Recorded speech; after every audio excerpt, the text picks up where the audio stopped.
তাহসান ছেড়ে দিচ্ছেন গান, কারণ হিসেবে দেখালেন মুখ ভর্তি দাড়ি এবং নিজেরই মেয়ে। কেনই বা বললেন এমন কথা? অবশেষে মুখ খুললেন তাহসানের রিটায়ারমেন্টের ঘোষণা দেওয়ার পর নানান রকম প্রতিক্রিয়া সৃষ্টি হয়েছে। কেউ বিষয়টি নিয়ে স্যাড হচ্ছে, আবার কেউ সমালোচনা করছে, আবার কেউ এমনও বলছে তাহসান এখানে কেন মেয়ের কথা বললো, আর কেনই বা দাড়ির কথা বললো। কেন তিনি বললেন মেয়ে বড় হচ্ছে, এখন আর এভাবে লাফালাফি করে নেচে গান করা ভালো দেখায় না। তাদের কথা হচ্ছে গান তিনি ছেড়ে দিতেই পারেন, এটা তার নিজস্ব ব্যাপার, কিন্তু তিনি যে বিষয়টা টানলো মেয়ের বিষয়, তার মানে কি তিনি মেয়ে না হয়ে ছেলে হলে গানটা চালিয়ে যেত? ইনফ্যাক্ট এখানে অনেক তারকারাও আবার কথা বলেছেন, যেমন অরুণা বিশ্বাস, সোহানা সাবা, তারাও তাহসানকে খোঁচা মেরে বেশ নেগেটিভ প্রতিক্রিয়াই দেখিয়েছেন। যদিও বা নাম মেনশন করেনি, তবে বুঝতে আর কারো বাকি নেই যে কার কথা বলেছে। যাই হোক, এই বিষয়ে খোলসা করে জানার জন্য তাহসানের একটি ইন্টারভিউ নেওয়া হয়। তিনি জানায় তিনি যা বলেছে তা সত্য,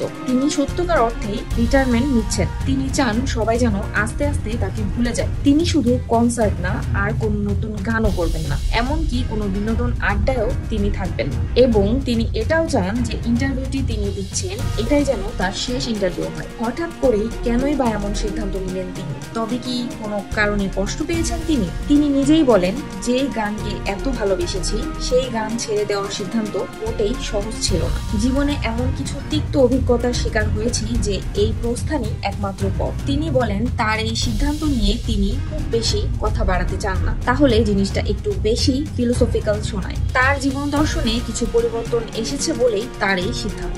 তাকে জিজ্ঞাসা করা হয় কেন তিনি মঞ্চে মেয়ের কথা বলেন। তিনি বলেন মেয়ের কথা এসেছে বয়স বোঝাতে, দাড়ি পেকে যাচ্ছে সব, এখন আর মঞ্চে নেচে প্রেমের গান গাওয়াটা মানানসই লাগে না। অনেকের জন্য হলেও আমার জন্য না। এতে যা বোঝা যায় তিনি জাস্ট কথাটা ক্যাজুয়ালি বোঝাতে চেয়েছেন। এখানে মেয়ের বিষয়টা এমনটি কোনো বিষয় নয়। তাকে তার সোশ্যাল মিডিয়া ডিঅ্যাক্টিভেটের বিষয়ে জিজ্ঞাসা করা হয়, সে বিষয়ে তিনি বলেন তিনি কোনো বিনোদন সাইডেই থাকতে চান না, আর সোশ্যাল মিডিয়া সাইটগুলো অনেক বেশি টক্সিক। সে এই বিষয়গুলো থেকে তাকে সরিয়ে নিতে চান। তিনি চান মানুষ যেন আস্তে আস্তে তাকে ভুলে যায়। যদি তিনি সোশ্যাল কোনো সাইডে অ্যাক্টিভ থাকেন তাহলে মানুষের তাকে ভুলতে সময় লাগবে, যেটা তিনি চান না।